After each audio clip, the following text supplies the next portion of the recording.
there are two sides to this discussion: bank lending and loan administration.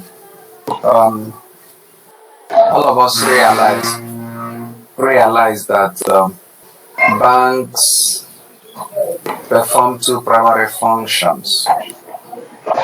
What are the two primary functions that? Can you go to your chat room and then let me know the two primary functions of a bank? Give me that in the chat room. Two primary functions of a bank. I'm seeing deposit mobilization. Okay. Is Nnamdi a banker? I'm an accountant, sir. Okay. Oluwatimilehi, are you a banker? No, I'm not. Is Joseph Audu a banker? No. Okay, you work in a bank, right? Yes. I'm an economist, but I work in a Nigerian bureau. All right. Okay, fine. We are very correct, but let me try to rephrase what you said.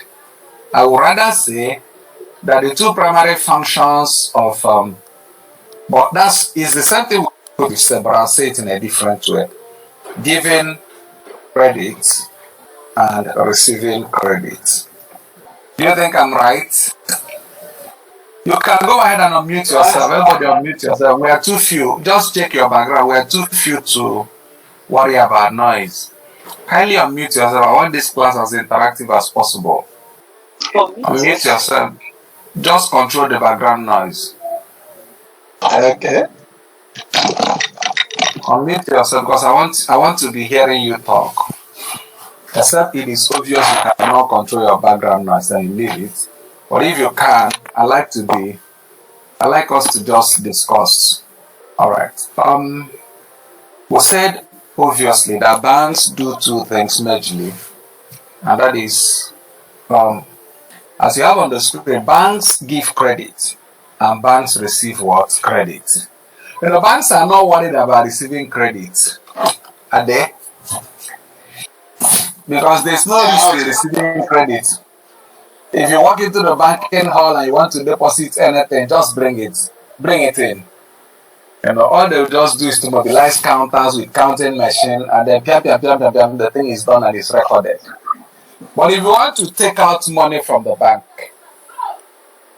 they will ask you the birthday of your great-grandfather. They want to know everything about you inside out. Do all sorts of things to be sure. They don't want to lose money to anybody, but they are very comfortable with allowing people to lose money to them.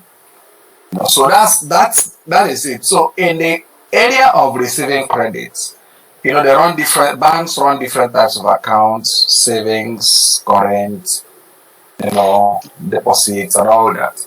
All these things, no matter the coloration, no matter the name, no matter the packaging, the primary interest is to receive what? Credit.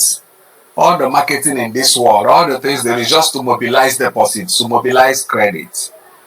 And then when they mobilize credit, this credit, there's what we call in banking fractional reserve. Does anybody know what that means? There's what is called fractional reserves. And the fractional reserve of a bank is the difference between deposit and withdrawal over time. A bank's fractional reserve is the difference between deposit and withdrawal over time. If we trace back the history of banking, tracing it to the London goldsmith, remember people will always come to keep gold with them, and then they'll give you a receipt, and that receipt can serve as a medium of exchange. You can move it to another person, buy and sell with it. That's like a replica of a check, a banknote. And then over time, they started asking people, if you're keeping money, how long do you want it? They started classifying accounts so that they would know the timing of deposit as differentiated from the timing of withdrawal. And that is what creates what we call fractional reserves. And then loans or credits are created by banks from their fractional reserves. Credits are created by banks from their fractional reserves. In other words, they having known that people keep money and they don't want it immediately. They now try to buy into the time created by the time lag between when the money is put in and when it is to be withdrawn. And that gives them an opportunity to create credit out of that fund and make money out of it. So, and that's why banks are practically interested in deposit mobilization, because the more deposits they mobilize, the higher the likelihood of this fractional reserve. The more deposits they mobilize, they'll have a higher likelihood of this fractional reserve, and the more credits they can create. And the more credit they can create, the more money they make, and that is what keeps them in business. Banks don't just collect your money and keep it and wait for you. Anytime you come, you pick it back. No, they trade with your money. Banks trade with money, and then they need to know who is not coming quickly to collect his own, so that they put it together and trade with it. And then when you remember, money has a cost. There's a price for money. Money has a price. The price of money is interest. So bank is selling money to those who want money, and these people pay them interest. So, and how do they get the money to create? They get the money from fractional reserve, which is the difference between deposit and withdrawal over time. Now, and that makes banking, or that makes bankers lenders. I'm trying to create, the concept of lending. So they make money available from these fractional reserves. And then there is also the concept of financial intermediation. What is financial intermediation? Can anybody tell us? There's a concept of financial intermediation. What does that mean? It's the role of bank in bringing a surplus unit and deficit unit together. Okay. Just bringing them together in a place where they sell point and kill, and they sell it. Okay, I think let me make an attempt, Nnamdi. It's a process of managing deposit and credit to borrowers. I think Joseph is even better. Is better than you. Please, Oluwatimilehi, talk.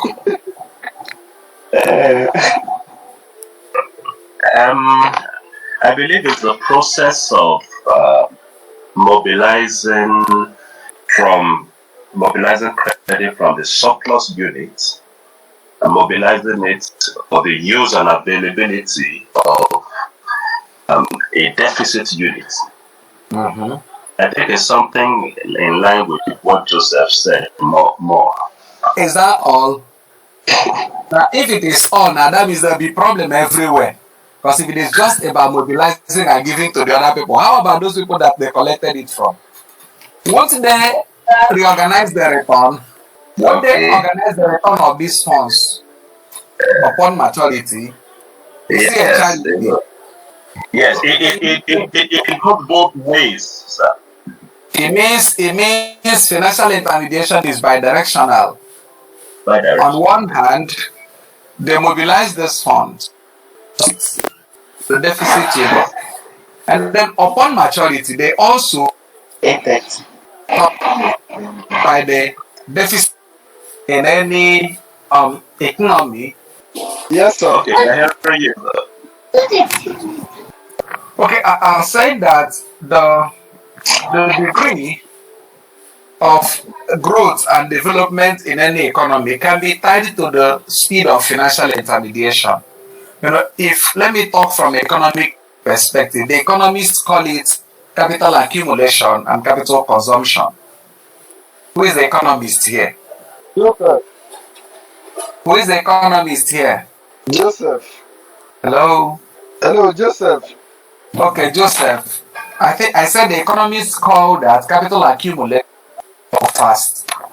So if you look at it from the banking balance, it's talking about financial, so when all those savers represent the surplus unit. For example, each time you take your deposits to the bank, each time you are saying, everybody listen to me, oh, I have more than what I need at the moment. Announcement, I have more than what I need at the moment. Then each time he is saying, I need more than what I have. The depositor is the one who has more than what he needs. And then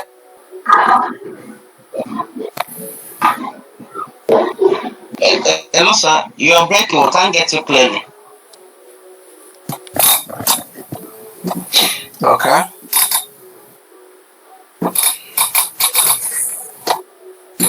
I can't say why. We can hear you better now. Okay, it's better now. Yes, So sir. I was saying that a saver is one who has more than what he needs. And then a borrower is one who needs more than what he has. So what did I say last? He said a saver is one who has more than what he needs, while a borrower is another who needs more than what he has. So I'm not asking you whether that definition makes sense. Does it make sense? It does, sir. Okay. Now, if we look at it from the financial intermediation perspective, we're actually saying that anybody that goes to save or that takes money to the so I was saying that savers belong to the surplus unit, while So, depositors belong to so the volume is borrowers belong to the deficit unit. Borrowers belong to the deficit unit, while savers belong to the surplus unit. Now, the question is this: why is it not possible for those in the deficit unit to borrow directly from those in the surplus unit? In other words, instead of me taking my money to the bank, I'm on my way to the bank. Joseph blocks me, said, can you give me that deposit? I'll use it and return it to you later. Why won't that be possible? I want a response. And I'm hearing you. Okay, now Batunde tried answering my question. Said there are many difficulties which may arise consequent to such an exchange. Such as what? Now, one of the commonest will be risk of default. The commonest will be risk of default. The commonest will be risk of default. Risk of default, which is what we call credit risk. The commonest will be risk of default, which is what we call credit risk. Okay, so to avoid the incidences of credit risk, and also that there will be trust deficit in this transaction. Do you agree with that? There will be trust deficit in this transaction. So where does the bank come in? The bank becomes the credit risk bearer and then the trust builder. So the bank says, okay, never mind. Let's have the money. Let's put them all together. And then the ones that want to borrow, come to us. You can trust us. The ones that want to keep the money, come to us. You can trust. We have an address. We can't run away. So people say, okay, take it, keep it. And then the lenders come and say, okay, or the borrowers come and say, okay, we can take from you. We can do this business with you. So we agree that you can play the go-between role for the savers and the borrowers. That is where banks come in. The banks come in to play the go-between role, the savers and the borrowers. So you see where bank comes in. Now, does it mean the bank coming in, they are risk proof? Is the bank risk proof? The bank is not risk proof. The bank is not insulated against risk. For the bank, I would say, has an enlarged capacity to contain the risk, much more than the individual saver. So the bank now has an enlarged capacity to contain the risk, and then the whole activity is centered on lending, collecting this money and creating loan. Then the issue we have on hand now is the approaches, the processes, the procedures of managing this exposure, of mobilizing this fund from people and then lending them out, ensuring that this money is returned to the bank upon maturity and given back to those fund providers as and when they need it. So that creates a small background for lending and loan administration. And then banks must lend. Banks must lend. Even Sharia banking, banks lend. Even when they say they are against the banking is against usury, that's payment of interest, banks still lend. So lending is a vital part of banking operation. And because it's vital, and it's also a risky part of banking operations. Because it's vital and risky, it requires, like Babatunde said, due diligence. It requires due diligence. And then the whole thing, the whole that is designed to mitigate risk. And the commonest type of risk in this circumstance is default towards risk. The likelihood that this man collects the money and goes never to come back. The likelihood that this man collects money and he will not pay both the principal and the interest upon maturity. That is the risk.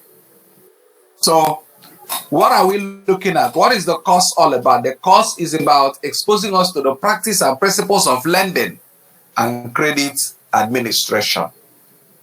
Exposing us to the principles and processes of lending and credit towards administration. I like to say something. There are three very key things, three very key elements when it comes to lending. The exposure that banks have when it comes to lending. And there are like three things they grapple with. One, they grapple with profitability. Banks grapple with profitability. Two, banks grapple with liquidity. And then banks grapple with default risk. So in looking at credit administration, in looking at lending, there are actually three things that are in focus. One is profitability, two is liquidity, three is default risk. So while pursuing the activities of lending vigorously, the lender keeps focus on profitability. He also keeps focus on liquidity while trying to avoid default towards risk. Now, let me tell you why he keeps focus on profitability. Because it's a corporate organization, it's a business organization, a firm whose fundamental objective is profit making. And one of the ways to have earnings, that would help the making of profit is through lending. And then the next thing is banks' most vital asset is cash. Banks must stay sufficiently liquid. You don't say, because I want to lend and make profit, you make the bank illiquid. If a bank becomes illiquid, it will not be able to meet depositors' demand for withdrawal. Are we still there? Yes. Why should a bank stay sufficiently liquid? Okay, I'm listening. Batunda, I'm listening. Why should a bank stay sufficiently liquid? Liquidity is at the very heart of the banking process. If the bank becomes illiquid at any point in time, its it can lead to a loss of confidence, customer Yes. confidence in the bank, and may lead to it may have a domino effect as a result. Okay. Now, also remember, when a bank becomes sufficiently or becomes illiquid, one, it creates what we call a run on the bank. There's a run on the bank. You know how news flies? Bad news spread faster. Bad news spread faster. When a bank cannot meet depositors' withdrawal demand, one person tells the other person tells the other. Before you know what is happening, is everywhere. And then everybody wants to take out his money at the same time under the supposition that the bank is unhealthy. And when that happens, there will be excessive demand for withdrawal will become higher than deposits. And that can run down a bank. So the bank, in its wisdom, should stay sufficiently liquid. The number two, it can lead to unwarranted inquiry into the health status of the bank. It can lead to unwarranted inquiry. You know, the bank is one of the most highly regulated, industry. Banking is one of the most highly regulated industry.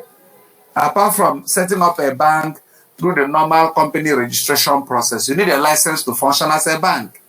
Giving you a license is not even enough. There has to be compliance tests from time to time.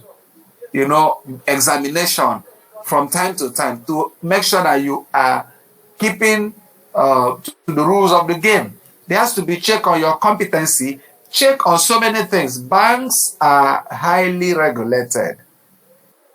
When there's a sign, when there's a signal that look, something is not right with this bank, it will attract the doctors. It will attract the examiners. It may just be a little problem, but because of the fact that it has spiraled out of control, it's everywhere, it will attract the examiners. And then they begin to look into things that they have no business looking into. And obviously, that if you take yourself to a doctor's office and subject yourself to examination, most times, even if you don't have an ailment, they'll give you one. You're right. Hello, sir. Are we still together? Yes, sir. Yes, sir. Yeah, we hear you. What I'm saying is that if a bank is subjected to some form of provoked inquiry, maybe something happened and is provoking an inquiry into the health status of the bank, there are things that may not mean anything that may be discovered and escalated to a point that may not be very, very, very healthy for the bank. So the truth of the matter is that illiquidity can provoke a lot of things. It can trigger a lot of things against the bank. So every wise bank, every smart bank stays sufficiently liquid. Not excessively liquid, but sufficiently liquid. Because if you stay excessively liquid, you will hold a whole lot of idle cash, which affects profitability. In other words, simply put, there is a trade-off between profitability and liquidity in banking.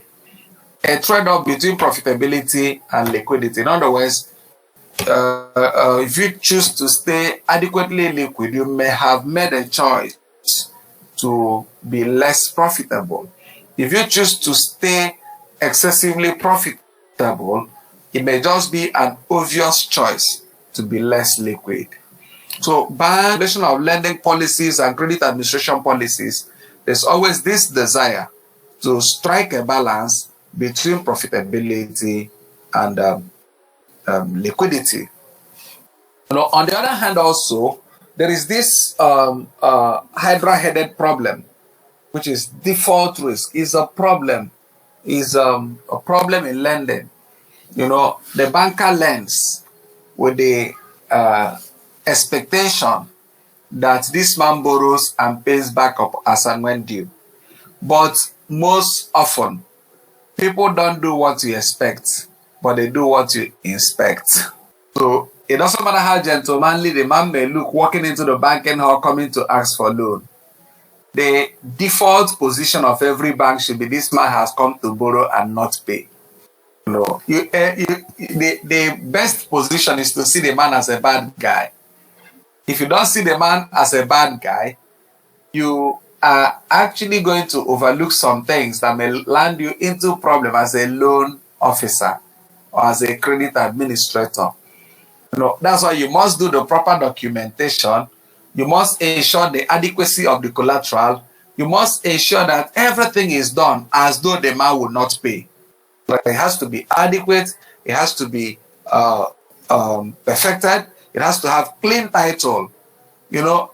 Prepare it as though by tomorrow you'll be called to foreclose. So that is the fact about lending. There's these three major issues. How do we stay profitable? How do we stay liquid? How do we mitigate default risk? And then also, we know that, okay, before we continue, let me just pause a bit. How would you reconcile profitability and liquidity in formulating credit policies or lending policies of a bank? I throw that as a question. I want everybody to make an input. Let me begin with Joseph. How would you reconcile profitability and liquidity in formulating the lending policies of a bank? Or what are the implications of this reconciliation? Okay. In a quest for a bank to meet up with their profit targets, they will need to invest the deposit they have. And the implication is that they become less liquid. And in other words, there is an inverse relationship between liquidity and profitability. So a bank must be able to strike a balance between what they feel is the most appropriate liquidity level that they need to keep the bank at, and as well make a sufficient profit that will make the shareholders happy also. Okay. All right. Let me ask Babatunde, how do you strike a balance between trying to remain profitable and mitigating default risk?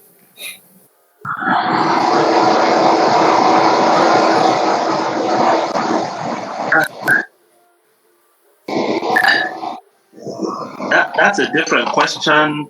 That's a different question to what Joseph answered, sir. Yes, it's a different question. It's deliberate.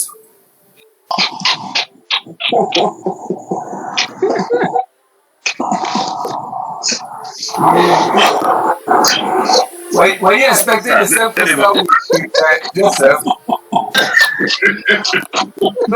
Some of you went to the salon and you asked the barber to give you the same haircut like Joseph. The shape of your head, are they the same? Sir, can you repeat the question, please? I said, how do you strike a balance between the quest for profitability and the need to mitigate default risk?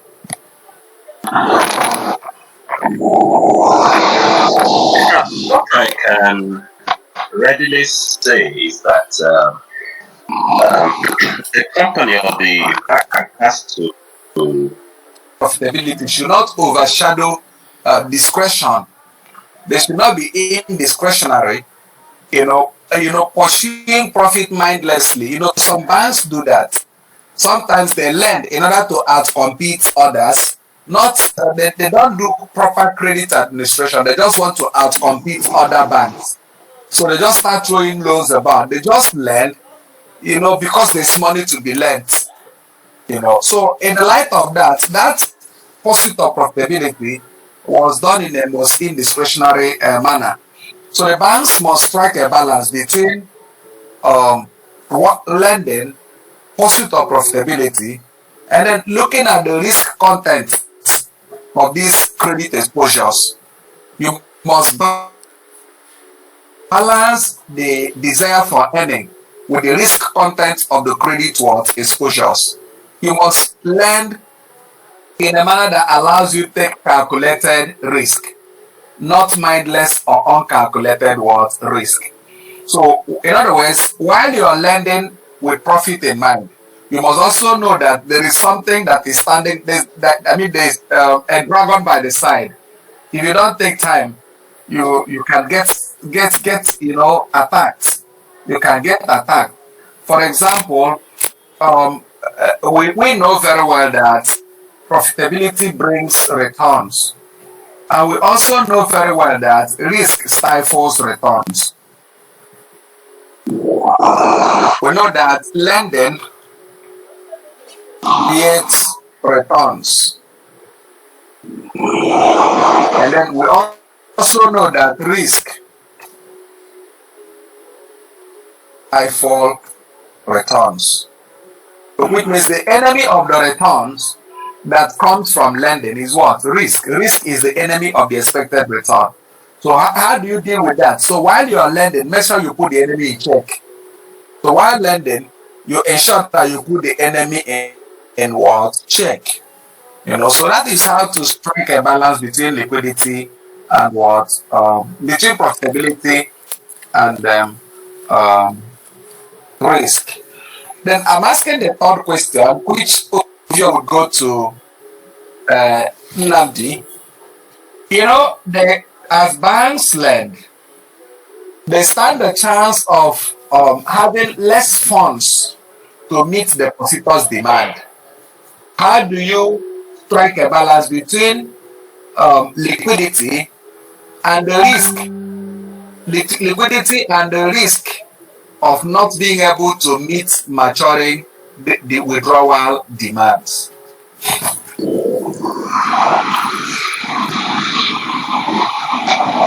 Come again, sir. I didn't get the question clearly. We said that banks, there can be a run on a bank if lending is done in a manner that makes the bank less liquid. How do you talk about that? The second explanation or question is quite different from the first one you asked me. I'm just trying to just oppose the two of them. But if I may understand what you are trying to ask, how does liquidity affect maybe the depositor's confidence? Okay, let me rephrase it. How best can a bank manage problems arising from illiquidity due to excessive lending and the likelihood of experiencing a run due to their inability to meet depositors' withdrawal demands? Okay, one is to follow or adhere strictly to the industry standard, and also to maintain a level of cash reserve in order to meet depositors' demands. Okay. That means being conscious of depositors' withdrawal demand, Yes, and also ensuring that you don't expose yourself to a level where there can be a run on the bank or negative signals, suggesting that the bank is incapable of meeting short-term demand for withdrawal. All right. So I'd like to take a step further. In lending, I remember this, we may not have the time of going through those classes letter by letter as compared in your study manual, but I am trying to pick out the selling points, the selling points that we need to look at. Now, in lending, we look very critically at credit analysis. Credit analysis. Can you see my screen? yes, sir. Okay, that's supposed to be the material. You don't see that picture. But we uploaded, that's bottom line. Okay, so I've been able to give an overview of, so the bank wants to they want to stay sufficiently liquid, and they want to remain reasonably profitable. So these things are brought together in dealing with the lending policies of the bank. Banks want to play safe. They want to play safe and want profitability. They don't want to throw themselves out of business in the pursuit of profit. So let's look at a few things which I was trying to get to. We talk about credit administration. We look at credit culture and credit standard. Of course, we've brushed at the meaning of credit. Credit here is like an agreement between a borrower and a lender, for a value to be given, which will be given back at a determinable future period. When you take a value like an advance, an advance, I think, let me highlight this definition. It can fly for us. That credit is the power to obtain goods or service by giving a promise to pay money on demand or at a specified date in the future. While in actuality, it is defined as the present right to a future payment. The present right to a future payment, So credit has to be contractual, and credit is built on confidence. There was a question I raised which made allusion to credit. When I asked you why was it not possible for the depositor to stop on the road and hand over his deposit to a borrower, with a promise to pay. And I told you that this cannot happen because Babatunde told us that there will be a lot of problem with that exchange. And I also made you to understand that there's a trust gap, a trust deficit, between the two people, for which cause credit cannot take place, or credit cannot be extended. So credit is built on trust. It is the confidence that one has on the other that this man will live up to his words, that what he says he will do upon maturity. So the concept of credit administration now describes the procedure that banks use to implement the extension of credit, and then all the process, all the things they do to ensure that this credit is returned upon maturity.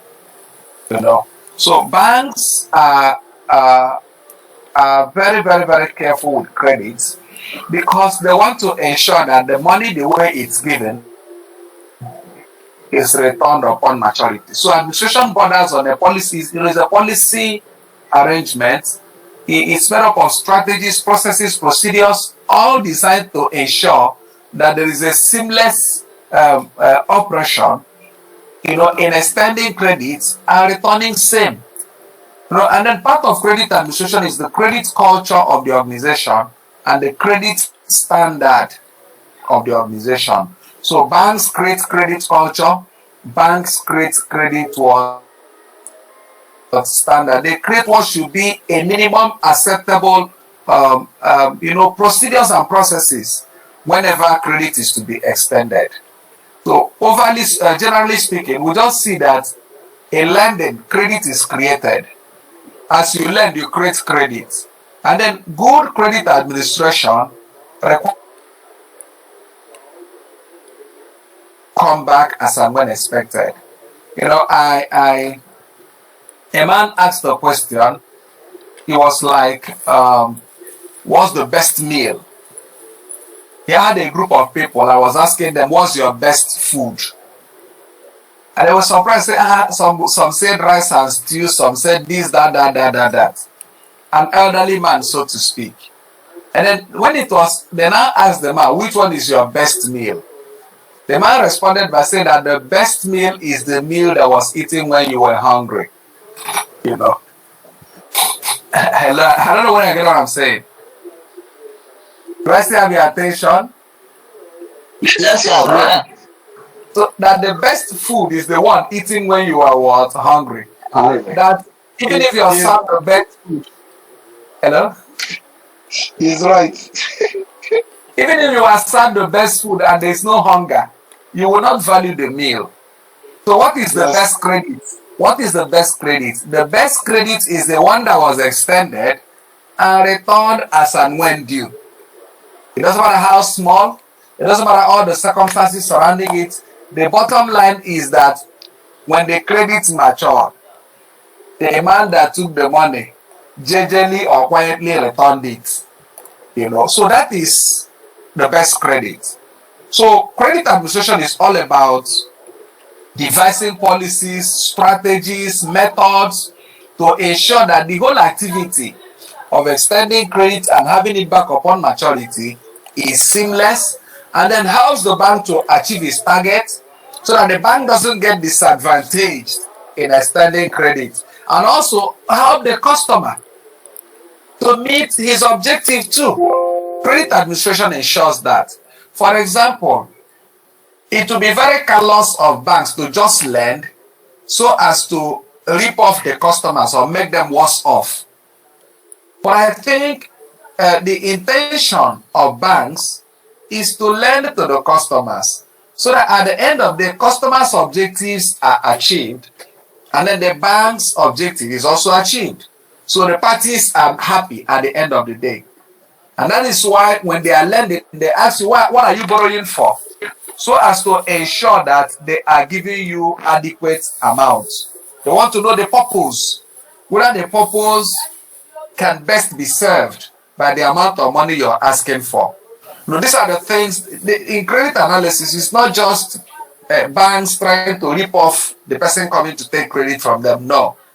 It has to be such that the borrower is happy at the end of the day and the lender is happy at the end of the day. On the basis of that, they look at policies, the credit administration processes. We talk about policies. What are the loan policies? Written and documented loan policies.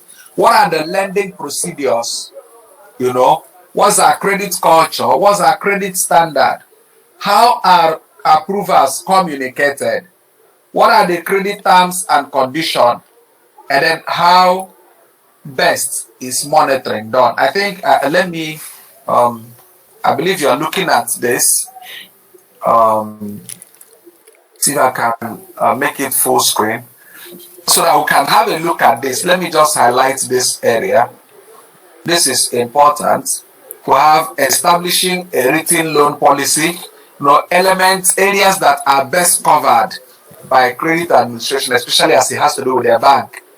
They establish policies that govern credits and all forms of loans. And then they look at lending procedures. How do we originate the process? How do we begin? And what is the end point? The flow chart of how we begin and how we end it all. How do we start out? What's the best way to apply? What are the appraisal processes? Who does what? What should be our culture? What's our lending limit? What's our limit as per interest? What are our standards? Our culture and our standard. And then they also look at communication of approval and credit terms. How do we communicate approval? What are our credit terms and conditions? And then also, beside giving the credit, there is the need for what? Monitoring and what? Control. You cannot overemphasize the importance of credit monitoring and credit what? Control. So banks expectedly formulate the credit administration policy will cover these areas. How do we monitor and control credit? How do we ensure that it doesn't move from doubtful to bad, from good credit to bad credit, from good credit to doubtful credit to bad credit? How do we ensure, what are the signals of a troubled loan? There's such a thing as a troubled loan. Every loan starts out good, but at some point it may get troubled. What are the warning signals? What are the danger signals? Who has control over loan? How do we monitor, the credit we have extended? all these are, people don't wait until uh, uh, every bankruptcy does not happen suddenly. Most bankruptcies begin gradually. Credit default doesn't just happen, it starts small. When control and monitoring is not done, you see yourself, you see good credit go bad. Now somebody was asking, how do good girls become bad? As a question, how do good credits become bad? One of the commonest answers to that question would be if it is not monitored and controlled. If these credits are not monitored and controlled, that's why credit administration brings into focus the issue of monitoring and control. Any question thus far?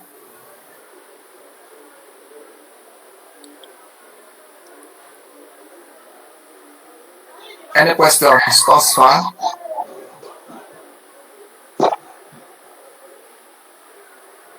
Questions?